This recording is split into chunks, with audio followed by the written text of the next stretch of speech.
You're listening to 91 Reasons, a journey into the twisted landscape of pop culture. Keep your hands and arms inside the podcast at all times. And now, the voice, Jeff Tucker.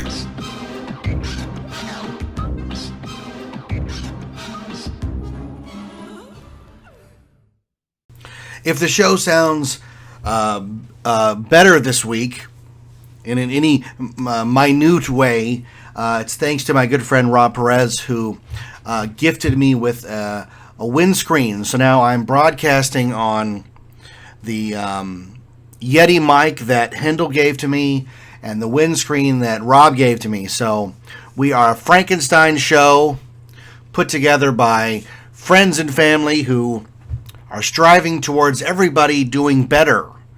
And maybe that's the theme of this week's show. The theme is that we as a society, we as a humanity, that we should all try to uplift each other and to do better and to learn from the mistakes of the past and say to ourselves, we're not going to make those mistakes. We're going to be a better people. It's been a rough week. It's been a rough week around here. I live in Orange County, California, about 40 minutes from the San Bernardino attacks of last week. And it's been, it's testy. I mean, I went to Disneyland. I didn't notice if anything was more, if there was more security or not. I know that Disneyland would do a great job of hiding that. I obviously don't ever speak really about where I work, so I can't speak about that at all. But I will say that if anything good can come of this terrible, terrible tragedy, it's that maybe we can unite as a people and not spiral down into darkness and despair. And I know it sounds so terrible, doesn't it? But the world has changed. And what I mean by that is, used to be something happened in the world. Let's look at 9/11. 9/11 occurred, and that morning I was scheduled to be at work to film a video segment for The Hanging, 2001. We had The Crypt Keeper. We were filming a little segment called Dawson's Creep. And I got into work, and as I got there, the second tower fell right on TV. We had a big TV in the office. And the opinions and the feelings that we had were shared among ourselves, face to face, in a human forum, where all of the rules and mannerisms that we have spent eons cultivating, and how we speak to each other and how we interact with each other came into play. And now that we have social media, that's all gone out the window. Everybody says whatever they feel, whenever they want, and they dare you to disagree with them. And instead of using this amazing social media tool to further humanity and to better ourselves, instead we spend it screaming at the top of our lungs the very things that we hate and want to change, and anybody that doesn't believe the way I believe should be deleted and never heard from again. And since when has that ever been productive? When has that been productive? I have a couple of rules on my page, my social media page, and I put them out there publicly, so it's not like I'm hiding it. If you post graphic pictures of an abortion, I will delete you. And you know what? That's not giving any of my personal beliefs at all. I'm not putting anything in there about what I believe in that. I'm saying that I simply think that using that as your argument tool is going too far. I also believe any argument that brings Hitler into it is also going too far. If you can't have an adult discussion about whatever topic you're talking about without either invoking dead children or Hitler, then you need to go back and learn a little bit more about what you're talking about so that we can have a different and more coherent and adult conversation. But social media doesn't have any of that. It's unfiltered. And how I describe it, like, you remember when you first read that people were being arrested for what they said on Facebook or Twitter or even, MySpace? One guy on This American Life talked about going into the Apple store with a gun, and you know what? An hour later, the police were at his door. We were like, oh my God. Hey, guess what, folks? What you say counts. What you feel counts. And what you put out there in the public arena counts. I saw somebody threatening the president on Facebook yesterday, and I was shocked. Whether you agree or disagree with his politics, you have no right to threaten the president's life. To me, that's un-American. It's inhuman. Let me say this, and I hate to bore you guys with this, because I know this show's supposed to be about pop culture and movies and fun and stuff, but occasionally I go on a rant. Last Christmas I went on a rant about that woman who videotaped me and made a mockery of me and told me I was a jerk. So maybe I'm allowed one a year, right? And we haven't even got into that season at work. That's reserved for last week of the year. Tune into those shows, folks. Those will be doozies, because I'll be in a heck of a good mood. But I think as we move about our social media lives, and I really only use social media I post funny things, stuff that I find funny, and I promote my book and this show. And that's pretty much it. I am not on How about this? I'll make this proclamation. I am not on social media to change anybody's political or religious views, because I know that is fruitless, because there isn't a single post that's going to change what I think and or believe. So by that same token, by that same concrete knowledge that nothing is going to change my opinion, I know that nothing I post will change your opinion. And the only way to truly use social media in a positive way is if you support a particular candidate, post all day about how great they are. But don't waste your time posting about how awful the other candidate is. It does not make your candidate look better. And there are people on social media that I respect immensely. And yet they get caught up in posting this political diatribe every single day, and it gets exhausting. And we're a year out from the election. We're 11 months out from the election, and this is the first time social media has been blessed with an election where both parties have to put up new candidates. Because if you go back to 2008, most people were still on MySpace. I know I was. I know Rachel was. And then in 2012, Obama was being was up for re-election, so there wasn't a real call to arms to save the office, because now that we're going to be in 2016 and an all new election cycle with all new candidates on both sides and social media going a million miles a minute with Facebook, Twitter, Instagram. Maybe you take pictures of the president's food and put it on Instagram. I don't know. I'm not on Instagram. I'm old. Tumblr, I'm old. I have no idea. I'm on Facebook and Twitter. That's all I can handle in my life. But I did an improv show this past week, and it went great, and I want to thank everybody that allowed me to grace the stage and do my brand of comedy. And this is how old I am. Doing improv, we were taught by, I had a number of great teachers, Kevin Hoggard, Jim Jackman out of the Groundlings, who taught me to raise the stakes. And the example that Jim gave was, you're never out of butter. You're out of butter. We're out of butter. Oh my God. And the other things were, find the life events that everybody can relate to. You meet a girl. You fall in love. You get married. You have a child. Somebody dies. Those are life events that everybody can relate to. But now it seems from doing that show that young people are like, social media isn't just, how do I describe it? To me, it's an extra. Social media is just an extra.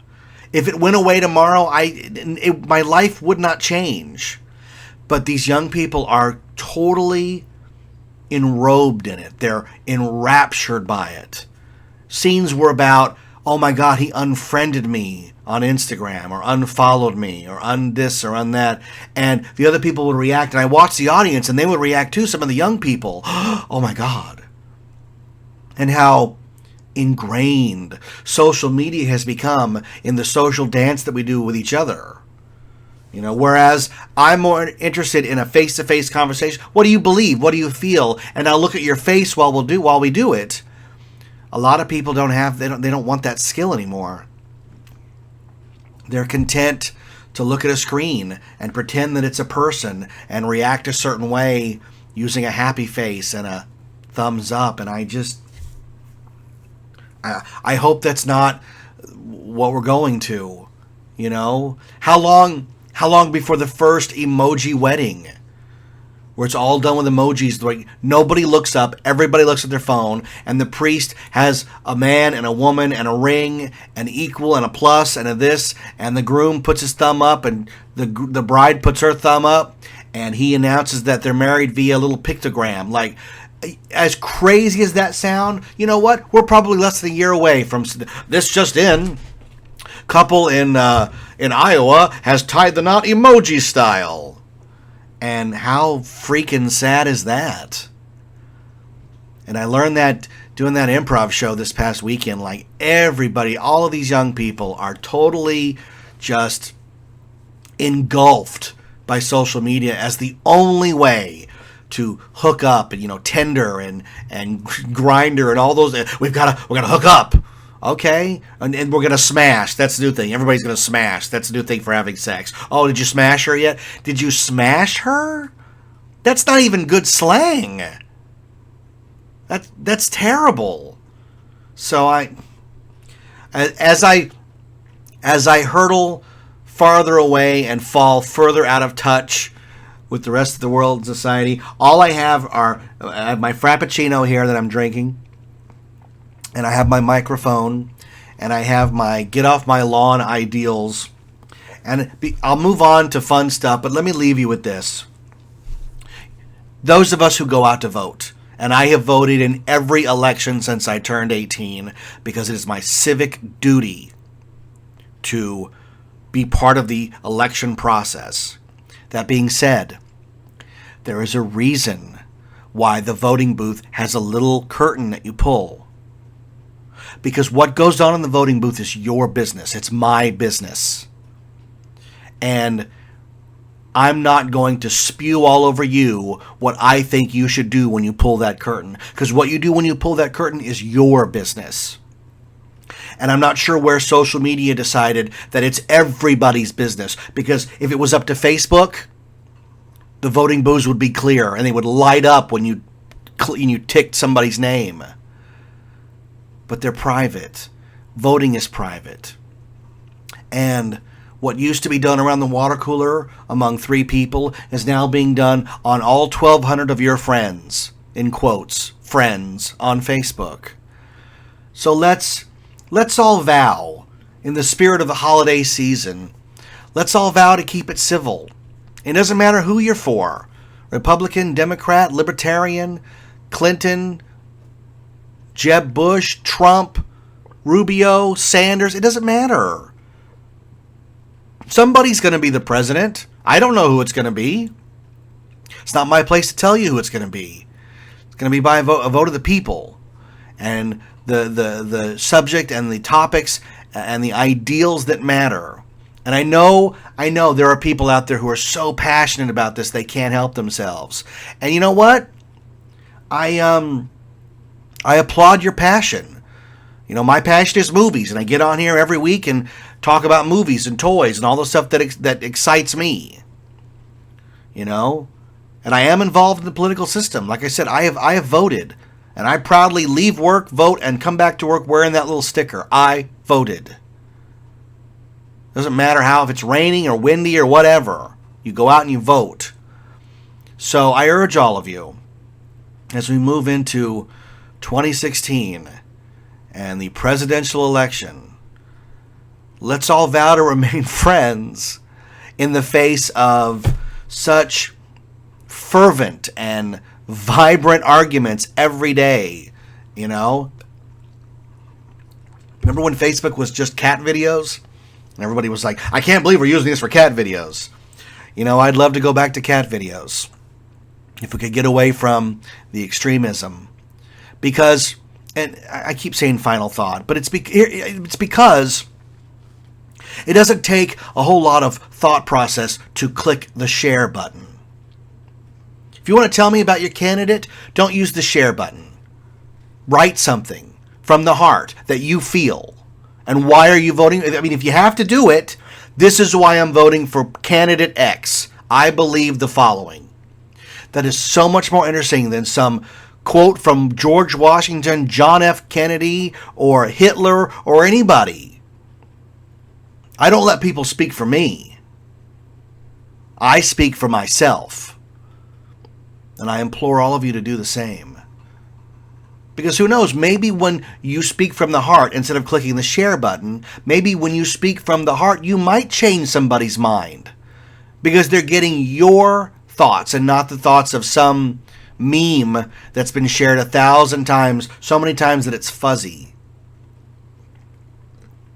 And isn't that funny? Isn't it funny that there are memes on the internet that have been screenshotted so many times that they're fuzzy? And I'm like, how can it be fuzzy? Everything's digital. How can there be a degradation of how it looks if we're just clicking the share button? And my kid had to explain it to me. Oh, it's because people are using the screenshot, Dad. Oh my God. What does that say? That we're so dumb, so people can't even use the share button. They got to screenshot it and share it themselves. Oh, Yves, have you had enough? Have you had enough of the political rant? Because I know I have. So because I work at Knott's Berry Farm, I was obligated to go see the Peanuts movie. And I've met Craig Schultz, Charles Schultz's son, who was the driving force behind that movie. I've met Jill Schultz, who's Charles Schultz's daughter. And the whole Schultz family has... When I talk to them, they're some of the nicest people you've ever met. Like, you would never have any idea that these people control the Peanuts empire personally and how much revenue that thing brings in, because they're just such nice people. They're so down to earth and so friendly. And I'm privileged to get to play a little bit in the Peanuts universe. So when you see the trailer for the Peanuts movie, like, everybody's like, oh yeah, I know the Peanuts. I want to go see that movie. And to me, they're a little different. I always refer to them as co-workers. Charlie, Lucy, Linus, Schroeder, Peppermint Patty. They're all, Snoopy. To me, I work with those guys. They're co-workers. Not only do I see them on a daily basis at work, but I sometimes write dialogue for them and put words into their mouths, and I try to channel a micron of Charles Schultz's talent to try to pull that off and make sure that they're always speaking in character.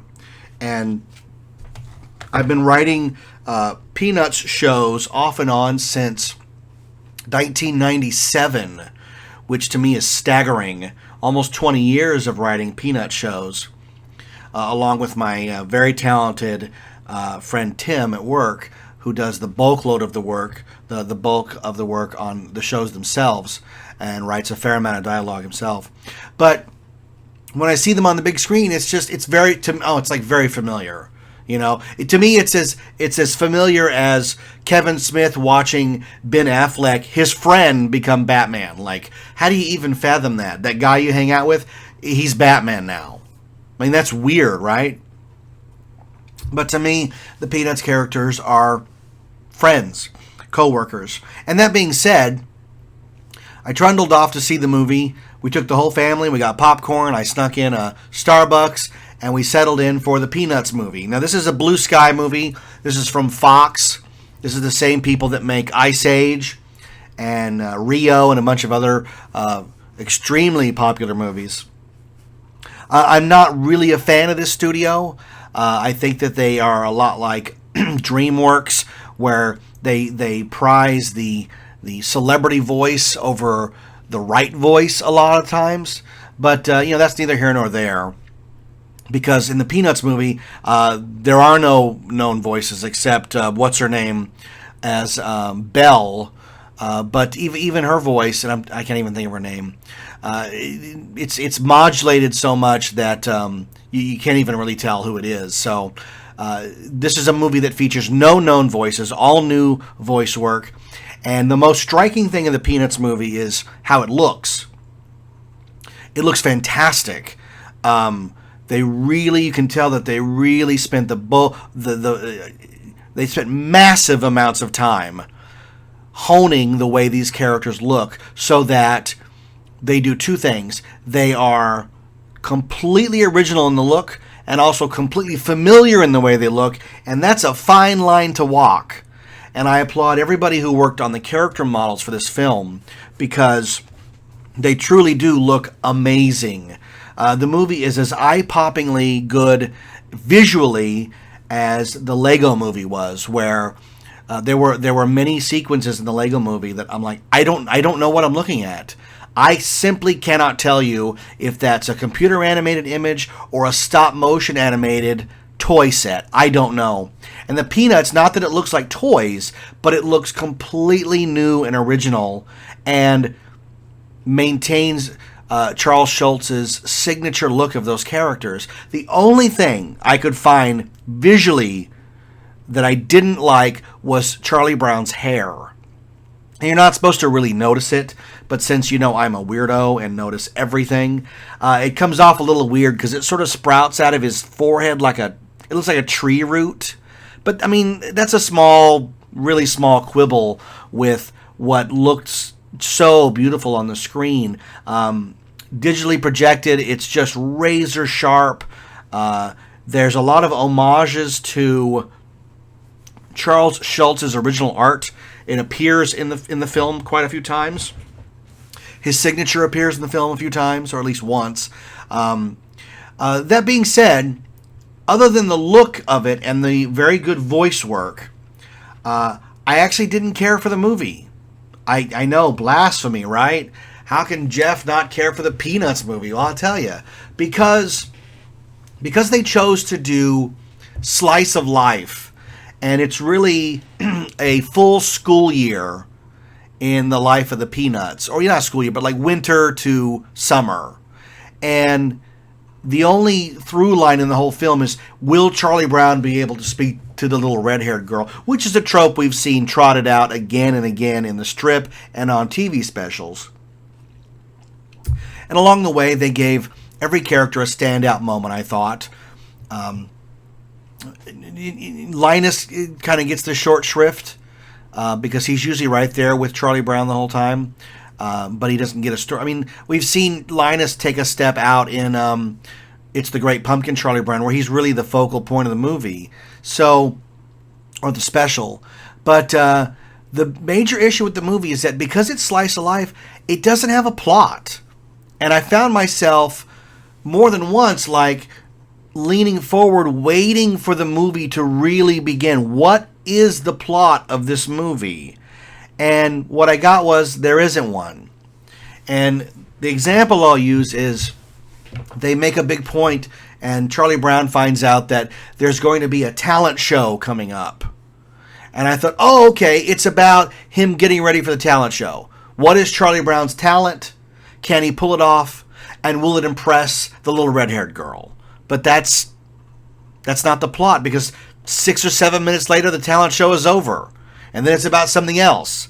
Then it's about something else. And then it's about something else. And to me, it felt very start and stop, like a car, chugging up a hill and then stalling, and then chugging up a hill and then stalling. And I think part of the problem is that this is a film made for very young children. And I'm trying to give it a review of any other movie made for any audience. And sometimes movies for small children have to be given a little bit of a pass, because kids can't take a whole lot of plot. Can they? one plot. Here's the plot. The plot is Linus is waiting for the Great Pumpkin. The plot is Charlie Brown is directing the Christmas show. The plot is Snoopy's original owner takes him away. The plot of the Peanuts movie is Charlie Brown wants a date. And that's it. And then we spend the whole movie sort of sadly following Charlie along through one failure after another. The talent show sequence is notable because Charlie Brown gives up his spot for his sister Sally, and it's very sweet. The film is very sweet on many levels. The kids are, they build each other up. Other than Lucy, they don't tear each other down. The movie's got a positive message. It's appropriate for all ages. It simply did not hold my interest, and that's probably saying more about me than it is about the film. I thought that the Snoopy sequences featuring him as the World War I flying ace they went on for days. I was like, I couldn't wait for them to end. And I know why they're in there, because if you're going to ask people to pony up $12 for a 3D movie, there better be something worth watching in 3D. So him soaring through the Eiffel Tower and above the plains of France and Europe, well, that was okay, I guess. It just went on too long. And if you're a little kid, you're probably, got your arms up and you're flying while you never leave the theater chair. But for an old fogey like me, I'm just like, this is not furthering the plot at all. So why is it here other than, it's for 3D? And I don't like throwing something in just because, It's like the guy poking the camera with a fire torch. Oh, did you forget we're in 3D? Oh, great. Kristen Chenoweth. I just thought of her name. She plays Belle. But again, her voice is modulated. But eventually, has a very sweet, happy ending. There's a dance sequence that looks like it's straight out of the Christmas special, which I thought was great. And if you've got kids, it's the perfect movie to put on, and they're probably not going to move for the 90 minutes that it's on. I was bored. I was really bored. I wanted an adventure. I wanted them to go somewhere. Or if not, if the little red-haired girl's the new girl in town, then everybody's trying to get a date with her. And it's like Spanky and Alfalfa vying for Darla's attention, Maybe that's because that's what I grew up on, that I'm trying to paint this picture with the same brush. Like, please give me that, and they didn't, so I'm upset. So maybe the problem is with me, because it's not like it's a crap fest. It's not. It's not like just a by the numbers film. It's a film made with loving care for the characters and the legacy. It just failed to connect with me, and my kids. Josie loved it. She thought it was great. So if that's the target audience, then you've hit the nail on the head. But it's not anything I'll ever need to see again. And maybe if they do a sequel, it will have a clear and coherent singular plot while still allowing the characters to not only be themselves, but have their turnout moment to say, hey, the reason I'm on the journey is because I provide this to the story. And they always, Jeff, you're just jaded and you overanalyze everything. Yes, and so the Peanuts movie, go check it out if you want. It didn't do very well at the box office. It did okay. It may end up doing better than The Good Dinosaur, which is shaping up to be Pixar's only, think about that, only flop. The only Pixar movie that will fail to recoup its budget at the box office will be The Good Dinosaur. Have not seen the film. Rachel and Josie saw it at a sneak and said it was fantastic. I'm not convinced. I think that the dinosaur design looks silly, and it looked like it might be a retelling of Ice Age, where the dinosaurs are now faced with a human child and they have to take it somewhere, and the plot is that the asteroid never killed the dinosaurs, so it's an alternate reality. It's too much for me. I don't mind heady stuff. I just asked for it with the Peanuts movie. But this one's got a lot of suppose. Well, we don't have to. You just tell me the movie. Well, the movie takes place on a planet where the dinosaurs didn't die.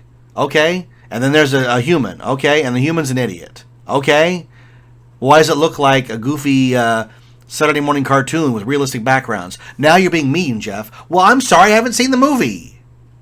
So I won't be seeing The Good Dinosaur. It doesn't have any hold on me. And my wife, who loved it, hated Inside Out. So I don't know. And, Brian, my friend Brian, hated Inside Out so much. Like, to me, he looked like if we looked in his head, every single one of his emotions would be, anger on fire. I can't believe we're at this Inside Out movie and I hate it. And I said, Brian, what about Bing Bong? And he goes, F Bing Bong.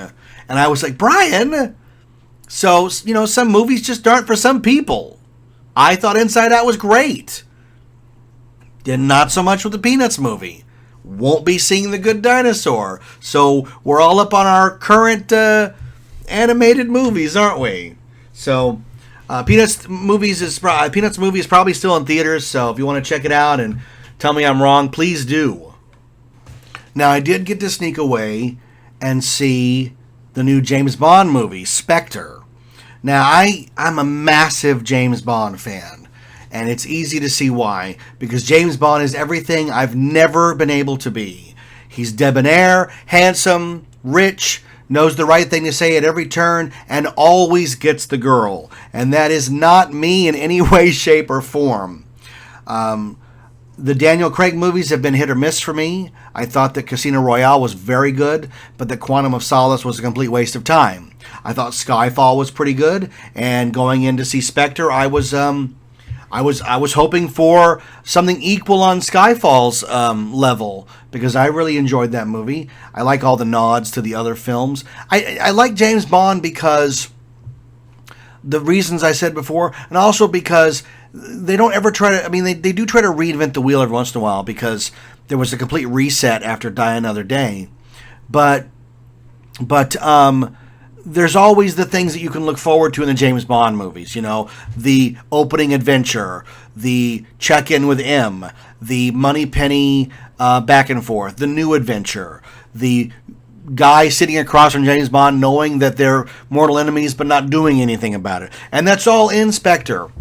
And SPECTRE clocks in at almost 3 full hours of movie, which, hey, if it's great, fantastic, I'll take 3 hours. If it's bad, oh boy, 3 hours is an eternity.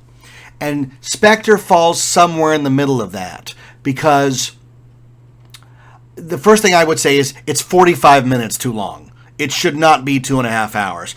An hour 45 would have been perfect for this film. There was a lot of sitting around scenes that went on too long, people staring at each other, cars driving down streets, and it got irritating after a while. Like, you guys could figure a way to wrap this up. But it opens on the Day of the Dead in Mexico. Bond is, prowling the streets. It's a great, what looks like a nearly single uncut shot all the way up to the rooftops. I'm sure there's some trickery in there, but that's okay, because following Bond in the skull mask to the girl's room, to going out the window, to going out on the roof, like, it all felt like we're with him. And I know a lot of kids who are raised on video games, like, that's what they're looking for, is the POV. We're right with him. All that's missing is the gun coming out in the shot, slowly rocking back and forth, a la Doom, right?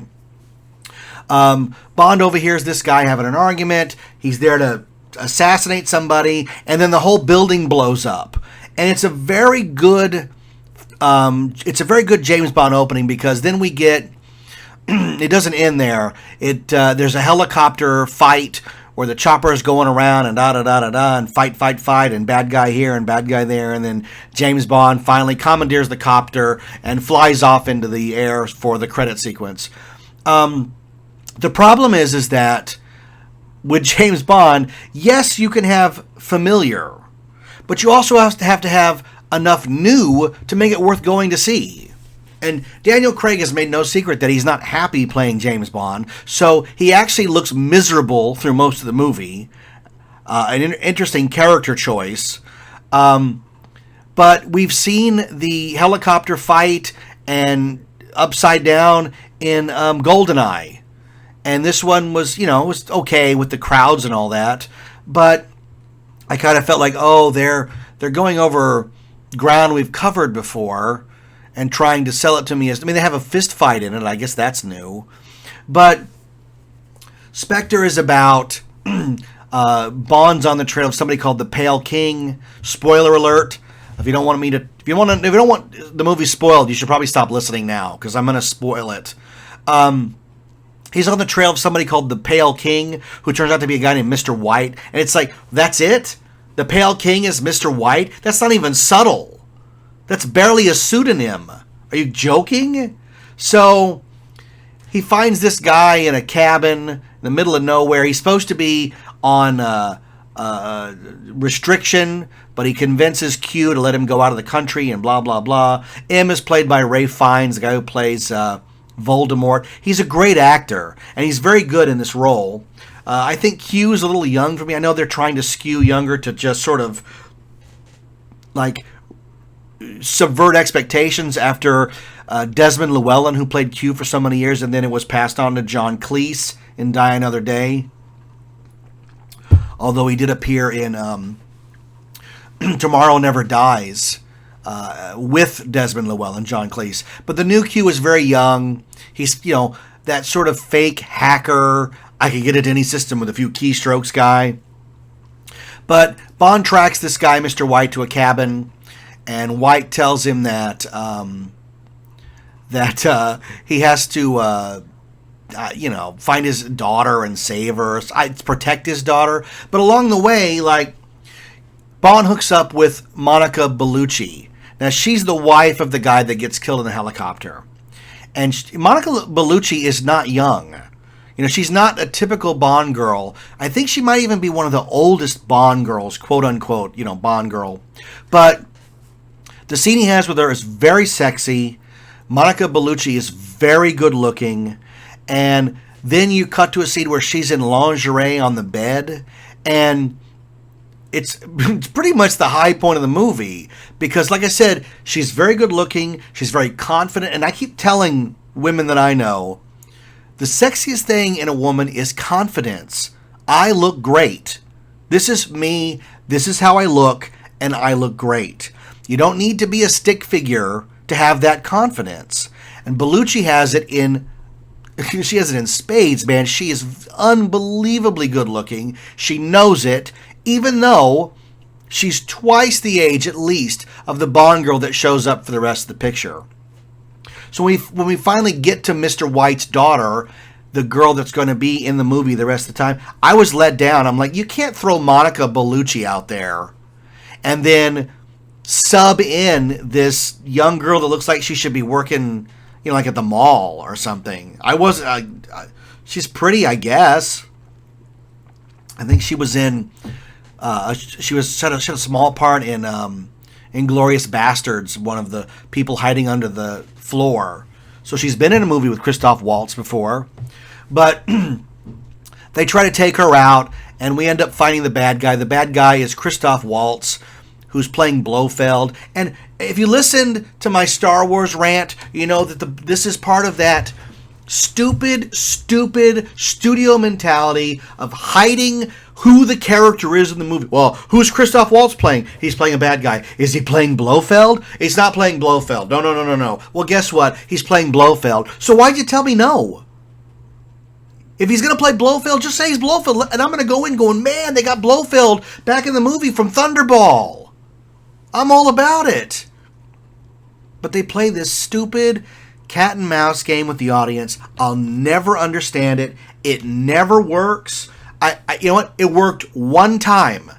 One time in the theater, I was shocked when an actor showed up in the movie that I didn't know was going to be in that movie. Do you know what movie I'm talking about? Because there's only one. There are tons of cameos, some good, some bad, but there's only one that they kept a secret because it was pre-internet, and it was such a big and oh my God, well, of course, Sean Connery is good King Richard in Robin Hood, Prince of Thieves. Who else would be good King Richard? And at that moment, we all went, oh my God. We just spent 2 hours with Alan Rickman and Kevin Costner, and the only way to make it better is Sean freaking Connery, who is James Bond himself. Wow, how did that happen? We've sort of circled up, haven't we? But they play their stupid game, and we're expecting that it's Blofeld, even being told that it isn't, and it is. And Christoph Waltz is a great actor. Very well, he's got an Oscar. Daniel Craig is a good actor. The problem is, they don't really give these guys anything to do for the whole movie. Like, we've seen the scene in the trailer where he's like, oh, James, I'm the author of all your pain. Like, okay, so we find out that everything that has transpired has been at the behest of this guy. That in Casino Royale, he was funding the guy whose eye bleeds. That in Quantum of Solace, he's the guy in charge of the quorum or whatever it was. In Skyfall, he ordered the hit on him. He was funding Javier Bardem's character, and that James finally has put it all together. He's the lead guy in Spectre. He's got a cat. He's got a table. They're all talking about crime around the world. And for a moment, there's a return to the glory days of the silliness, the grand, great silliness of James Bond, where Bond is peeking in and finding out that there is a conspiracy all over the globe and that the bad guys are right here and that he's not crazy and he's going to take them down. And that's what James Bond is. And for one brief moment, we get that, and then it all ends. It all goes away. And James Bond, literally, we spend 20 minutes on a train or longer going to a secret base in the middle of nowhere, Africa. Now, there is a bright spot to this. The guy who played the Drax in Guardians of the Galaxy plays an assassin. Now, we meet this assassin at that big meeting, and he's got metal fingernails on his thumbs so he can gouge out his opponent's eyes. Like, Oddjob had the bowler with the razor, rim, and Richard Keel's Jaws had metal teeth. Like, this is cool, right? In Die Another Day, the guy had diamonds stuck in his face, and I love all that James Bond stuff. So I'm like, oh, this is cool. So when this guy shows up on the train, we're treated to a really good, intense fight scene among James Bond and this guy, but he doesn't have the little metal fingers. And you're like, oh, I thought that was his gimmick. Oh, it's not? Oh, they're just going to fight? Okay, that's fine too. So they have this big brawl, and he gets thrown out the train, and I assume snapped his neck, but I'm sure he'll be back with a metal neck or something. I don't know. But James and the girl get to Blofeld's hideout, and once again, the bad guy's whole deal is information. This is getting old, guys. The bad guy telling you, oh, information is the new weapon, James. We have files on everyone. We watch every... No. We saw this in GoldenEye. We saw this in Tomorrow Never Dies. We've seen it again. Didn't Javier Bardem have a whole room full of computers telling you that it was all about information? How many times are they going to trot this out as the plot of the movie? That's why the Joker was so good in Dark Knight. He didn't care about any of that. We want a bad guy with a new plan.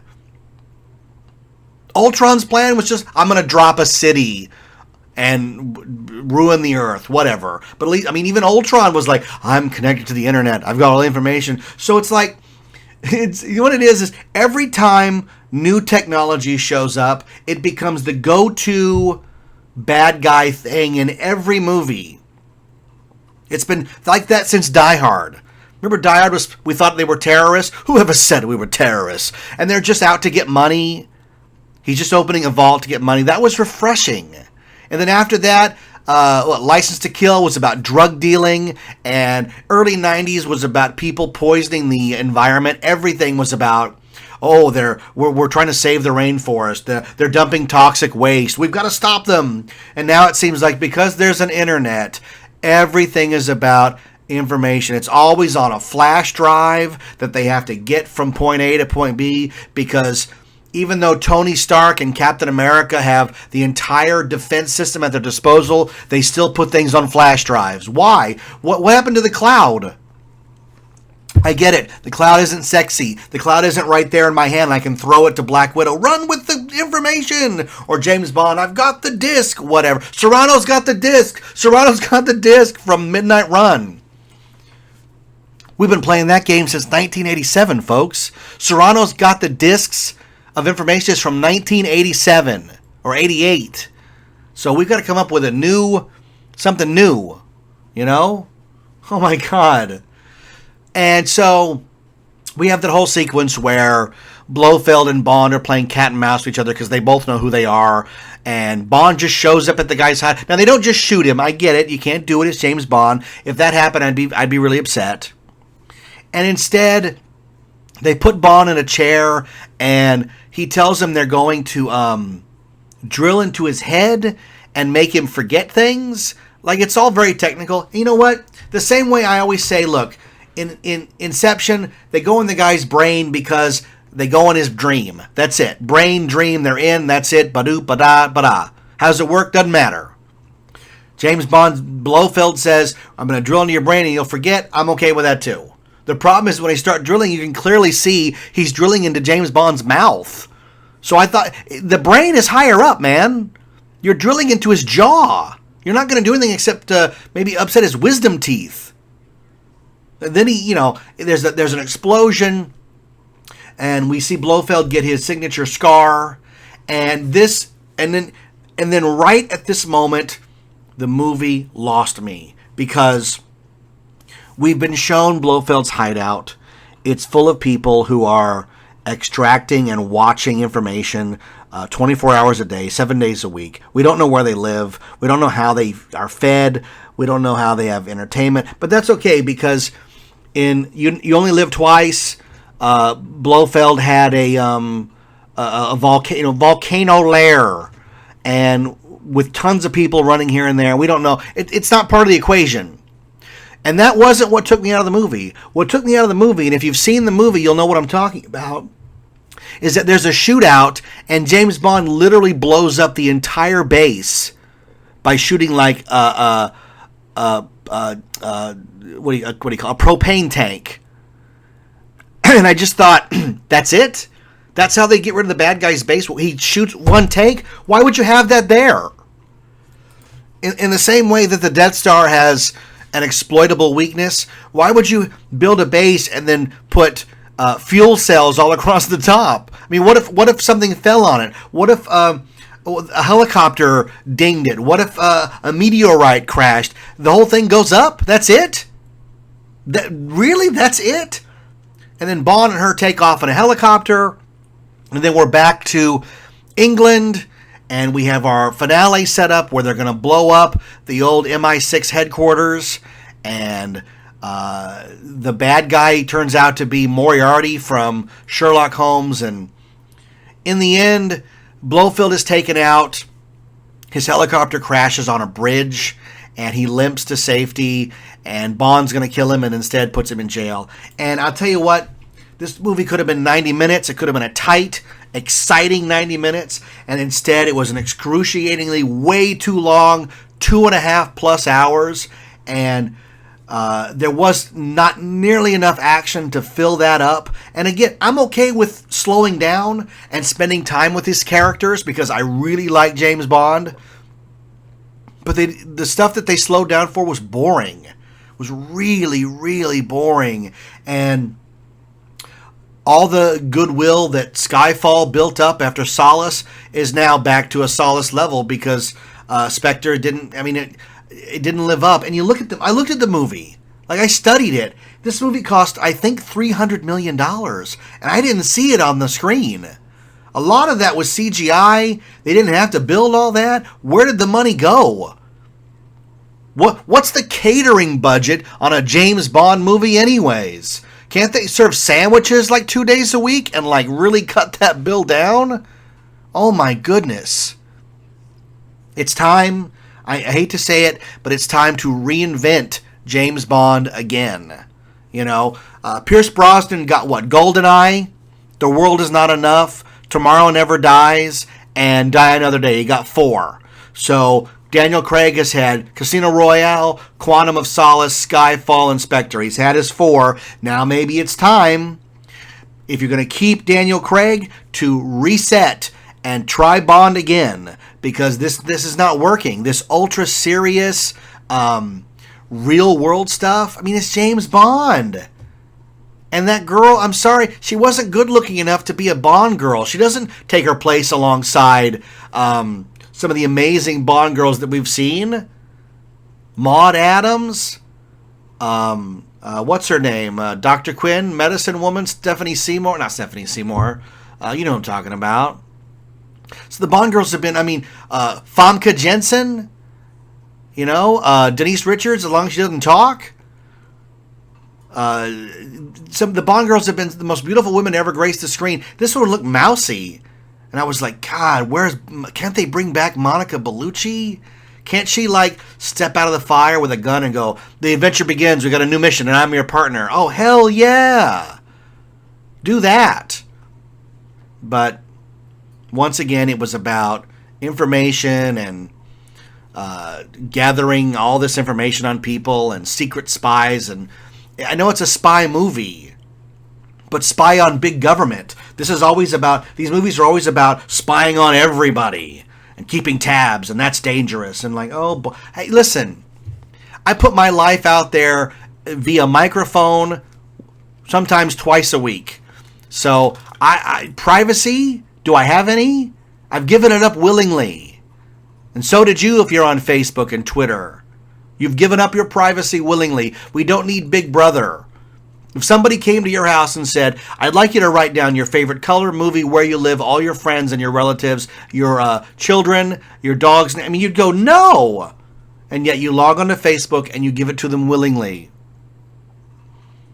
So why do we keep having movies about the dangers of giving our information and knowing things when we already do it? If they want to make these movies realistic, they should go, we're running a trace now. And James Bond goes, I've already got it in. I've pulled up his Facebook page. Oh my God, he's on Facebook. He's Blofeld. Let's poke him. You know what I mean? So, can't give a good recommendation to Spectre. Really, really wanted to. Love James Bond. Can't do it. Eventually I'll do a whole series of James Bond shows. It'll be a tough call because the Hollywood Saloon, their James Bond series, is the finest I've ever listened to. And I listened to them 3 or 4 times each. That's how good they are. They are the pinnacle. He's got Andy and John put together the most comprehensive James Bond shows ever. I'll never live up to that. I would simply be doing my flavor on it and what the movies mean to me personally and the toys that I've collected. Because again, remember, it's about toys too. Spectre has no toys. Nothing. I'm sure there's going to be something out of Japan that looks just like Daniel Craig, but it's not for me. He's not wearing a jetpack like Thunderball or flying a little plane like Octopussy or, nothing like that. So avoid Spectre. There's no reason to see it. It's boring. You know what? Rent it and then just chapter skip 2 or 3 times during the movie. Get that thing down to a nice 90 minutes. You'll have a good time. James Bond. Tucker. Jeff Tucker. I actually had a moment at home to sit and watch a movie. And not a movie that was assigned by Patreon, but if you have a movie you'd like to hear 91 Reasons, our take on it, my take on it, go to our Patreon page, and you can learn how to do that. Go to patreon.com, Patreon, search 91 Reasons, it'll come right up. We've got some great stuff coming via our Patreon page. Patrick has requested Elf Bowling, keeping in the fine tradition of quality films like Food Fight. So I'll be reviewing that sometime this holiday season. I do have some really fun holiday shows coming up that I'm working on. Hope you'll stick around for those. But I had a moment to myself to watch a movie. I always tell you, I put on movies the way a lot of people put on music. I put them on for comfort, for background noise, movies that I have seen a million times that I enjoy the hell out of. And so I had 3 different pieces of IKEA furniture to put together. So I put on a 2-hour solid movie, Hunt for Red October, and put the furniture together and had a great time watching a classic film. If you've never seen Hunt for Red October, this movie came out spring 1990. It was interesting in that leading up to the release of this movie, the trailer for Red October was placed in front of every single movie I saw late summer '89 into fall, and it got to the point where this is the first time ever I actually left the theater when the trailer came on, because I am not sitting through that again. It happened again with they played the New Moon trailer for Twilight in front of every single movie, and I was like, I'm getting out. I'd rather stare at the walls of the lobby than this. I can't do it. And it doesn't matter if the movie's good or bad. It's just I've seen this too many times. That being said, Hunt for Red October is a fantastic film. And you know what? What I was thinking when I was watching it, and I know this makes me sound ancient, is they don't make them like this anymore. Hunt for Red October, directed by John McTiernan, the guy who directed Die Hard, Predator, Medicine Man, Die Hard with a Vengeance. And then, he got what my friend Andy calls, he got thrown in movie jail. He did something wrong, and he had his movie directing privileges taken away, and he was embroiled in some weird scheme involving a Hollywood private detective, and I think McTiernan even did jail time over something really silly, which is bizarre to me. But, it happens. But that doesn't mean that his films aren't great. I mean, the guy directed Die Hard. You direct a movie as good as Die Hard, you get a free pass. And Die Hard and Predator? Are you kidding? And then direct The Hunt for Red October? That's a hell of a run. Hunt for Red October is a very complicated. It's based on a Tom Clancy novel, so it's complicated. But it's a very so it takes place all over the world. You've got characters going from England to America, and then Russia, and the open ocean. And McTiernan does a fantastic job of juggling all these scenes so that the movie flows beautifully, and you're never uncertain of where you are plot-wise. Hunt for October stars Alec Baldwin when he was a leading man. This is when they were grooming him to be a leading man. And you know what? We, the movie-going audience, was okay with it. Sometimes they force these guys down our throats. I'm looking at you, Sam Worthington, from Terminator Salvation, Avatar, Clash of the Titans remake. We don't like this guy. You can put him in 10,000 movies. We're not going to like this guy. We don't like him. Alec Baldwin shows up. He's in Working Girl. He's in Married to the Mob. He's in Beetlejuice. And then Red October is like, he's now going to be a big star. And we're okay with it because Baldwin's fantastic in this film. He really is. He plays a naval advisor who's being flown to America because the Russians have just launched a brand new type of submarine called the Red October. It has some weird doors on it, and they need to know, intelligence-wise, what's going on. And the Red October is helmed by the amazing Sean Connery in one of his best roles, Marco Ramius. His second in command is Sam Neill. Also along for the ride on the Red October, there's a bunch of character actors, but there's no better character actor than ship's doctor Tim Curry. And every scene Tim Curry is in Red October, I found myself smiling. I'm going to do an entire episode devoted to the amazing career of Tim Curry, a guy who just inspired so many drama kids. And it's really weird to say that. What a fantastic actor and talent Tim Curry is. And such an influence. But he's in there as a great character part of the Doctor. We're also going to meet Scott Glenn, who's captain of the USS Dallas, and we're playing a cat and mouse game of Marco Ramius is defecting. We don't know that until a few minutes in, after he's done some pretty nefarious things, including murdering the KGB officer. So there's a lot of tension right at the beginning, and it's built up in a very organic way. Whether the characters are speaking Russian and the camera moves in to turn to English to know, so that we know what they're talking about without subtitles. A brilliant way of getting around that problem of the film. The Dallas is also home to an actor named, I can't think of his name. He's a black guy. He's a great actor. He played the guy in Die Hard who's their computer specialist. McTiernan brought him back. Also brought back Rick Ducommun. Rick Ducommun is the guy in Die Hard who they keep telling to shut the power grid down.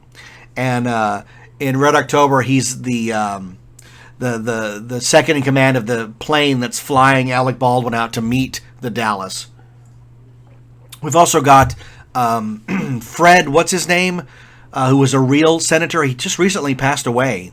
Great actor. Joss Ackland playing the what do you call it? The dignitary from Russia who's appealing to Richard Jordan, who's very subtly eating jelly beans to let you know that we're during the Reagan administration. James Earl Jones, fantastic as Admiral Greer. This has got, and then Jeffrey Jones as the sub builder. Such great actors in this movie. Gates McFadden shows up briefly as Alec Baldwin's wife, and I think she's one of about maybe 3 women in the whole movie. It is not a movie for women. This is a movie about the Cold War. It's all men. It's men being manly men and piloting submarines blindly through the ocean and playing cat and mouse with each other. And we'll eventually meet Stellan Skarsgård, that you know from the Marvel movies, who's playing Tupelo. We know that because there's only room in Tupelo's heart for Tupelo. But what a great movie this is. It builds beautifully. The stakes continually get raised. You're never certain how it's going to end because Ramius' plan seems crazy. He wants to give the Red October to the Americans so that it cannot be used as a first strike weapon for World War III. It's a very noble thing. And how do you do that with a ship that has a full crew and only the officers are looking to defect because Sam Neill would like to live in Montana and drive a pickup truck? But like I said, it's beautiful. Scott Glenn shines as the captain of the Dallas, Bart Mancuso. It's weird to fling these names off my mouth so quickly, but I really have seen this movie a lot. Some of the effects are a little wonky. We're talking 1990 technology. These are all models, probably shot dry for wet in a smoke-filled warehouse. Some of the torpedoes look a little silly with lines around them. They had not yet perfected showing something getting exploded, blown up. So we'll hear it, and then we'll see the aftermath. That's how they got around it, which is just what you do.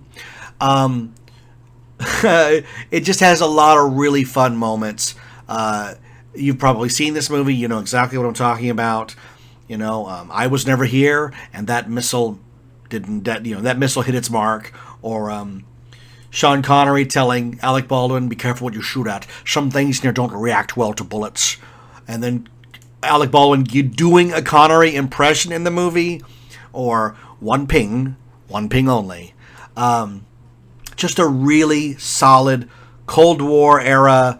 Not a spy movie, but to me, it's the finest submarine movie ever made. I know we've had Run Silent, Run Deep, and U-571, and The Widowmaker, but Red October is the pinnacle of it. They got it right. The only submarine, in quotes, movie that even comes close is Star Trek II: The Wrath of Khan. And I know you're going, no, those are spaceships. But if you think about it, a lot of the movie is based off of naval warfare. And the Mutara Nebula is just the same as Thor's twins in Red October. And it's very close to the same movie. even with the Moby Dick references, right? But everybody shines in it. It made Alec Baldwin a household name.